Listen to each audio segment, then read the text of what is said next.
ناظرین، ابھی آپ کو اہم خبر سے آگاہ کرتے چلیں۔ کورونا کے بڑھتے کیسز کے باعث کراچی کے مزید علاقوں میں لاک ڈاؤن نافذ کر دیا گیا ہے۔ آپ کو یہ اہم خبر دے رہے ہیں۔ کورونا SOPs پر عمل درآمد نہ ہونے کی وجہ سے شہر قائد میں کورونا کیسز بڑھنے پر ضلع وسطی کے مزید علاقوں میں سمارٹ لاک ڈاؤن نافذ کر دیا گیا ہے۔ آپ کو یہاں یہ بھی بتائیں کہ کراچی کے ضلع وسطی کے 4 ڈویژن میں لاک ڈاؤن کا نفاذ 8 اپریل تک ہوگا۔ یہ لاک ڈاؤن جن علاقوں میں لگایا گیا ان میں نارتھ کراچی، نارتھ ناظم آباد، گلبرگ اور لیاقت آباد کی 5 یوسس کے علاقے اور رہائشی یونٹس شامل ہیں۔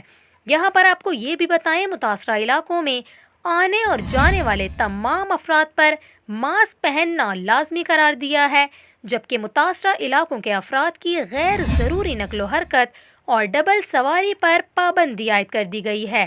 لاک ڈاؤن والے علاقوں میں تمام کاروباری اور صنعتی سرگرمیاں معطل رہیں گی، جبکہ کورونا مثبت افراد گھروں میں قرنطینہ رہیں گے۔